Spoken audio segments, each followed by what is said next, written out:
Peru, a country known for its richness in culture and history, attracts curious travelers from around the globe.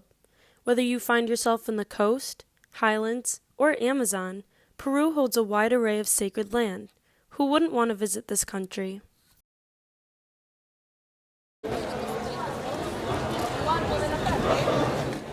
Lima, containing 52% of Peru's population, holds home to thousands of come-and-go tourists. Today, tourism accounts for 10% of the GDP, so it's no wonder Peru induced over $7.6 trillion through tourism in 2016. At the time, direct economic impact of the industry, including accommodation, transportation, entertainment, and attractions, was approximately $2.3 trillion, making tourism one of its most lucrative industries. The ancient Incan city of Machu Picchu holds one of the highest tourism revenues in Peru. Earning its place as one of the 7 wonders of the world, tourists are enticed to discover the mystery behind its history.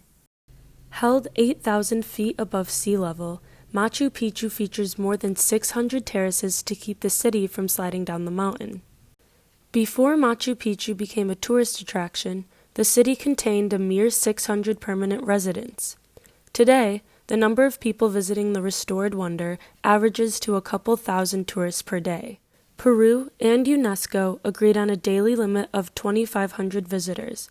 However, Machu Picchu is far exceeding this limit. We first came across Patty, a high school teacher from the United States, and asked her opinion on if she prefers the limitation of tourists and if tourism positively affected the sacred city.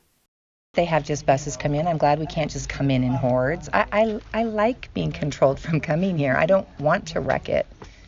I'm happy for any place, especially Machu Picchu, to have time to restore. And one of the reasons we even picked the trip we're doing is that they are very conscious of what's going on, and they're trying to have a sustainable tourism. We also spoke with Lauren and Gabriel, a Brazilian couple visiting for the first time, about their experience at Machu Picchu. They talked about feeling crowded with the excessive amount of tourists and suggested allowing less people in at a time. Lauren also touched on the treatment of animals, specifically llamas in the city, as tourists typically swarm them with cameras and selfies.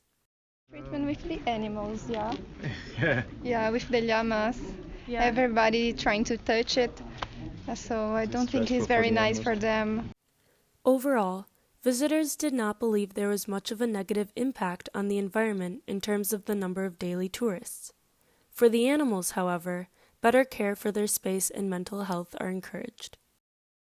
On the outskirts of Machu Picchu lies the striking city of Cusco. Filled with unique culture and friendly locals, Cusco is one of the many gems of Peru. Beautiful buildings line the streets and welcome the lively people who bustle about the city. As a must-see destination, Cusco works hard to keep its impressionable reputation by maintaining cleanliness and upkeep throughout the city. As a group, we became familiar with the tourist perspective of the city, but wanted to gain insight on how a local feels about the growing tourism. So we found Billy, who owns the store El Loreto in one of the Inca markets around town. He asked not to be filmed, but expressed his thoughts on how tourism could be improved for future visitors. Hay turistas bien educados y también turistas mal educados que dejan la basura botada y eso genera el calentamiento global. Y normalmente la temperatura del Cusco ha aumentado y en las noches ha disminuido mucho. Ha habido un gran cambio en el clima. Va a beneficiar si los turistas les dan una educación mejor. También nosotros, ¿no? La población, tratar de poner sus límites a los turistas porque hay otros también que dañan el patrimonio y solo lo dejan así. Although Cusco ranks high in presentation for a tourist spot, outside of the main city tells a different story. Oscar R. Ortega, a professor specializing in sustainable development, showed us the Watane River. This river expands out to Lake Urubamba, near Machu Picchu, and is surrounded by stray dogs and placed near a neighborhood of families and children.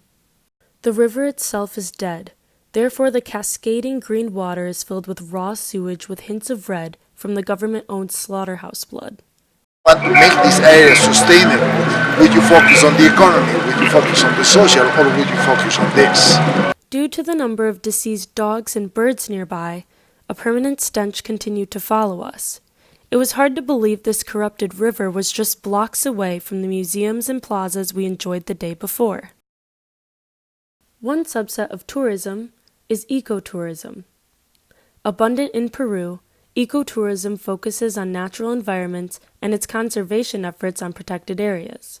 Districts who have natural protected areas receive between 30 to 100% more visitors than districts who do not.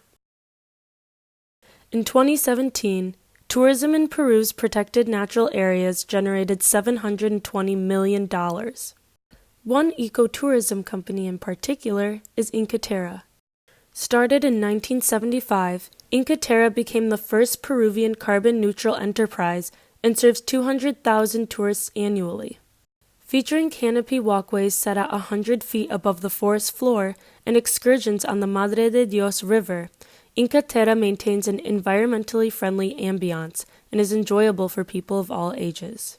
We had the opportunity to ask Eric, the manager of Incaterra, a few questions regarding his take on the effects of ecotourism on their environment in the jungle.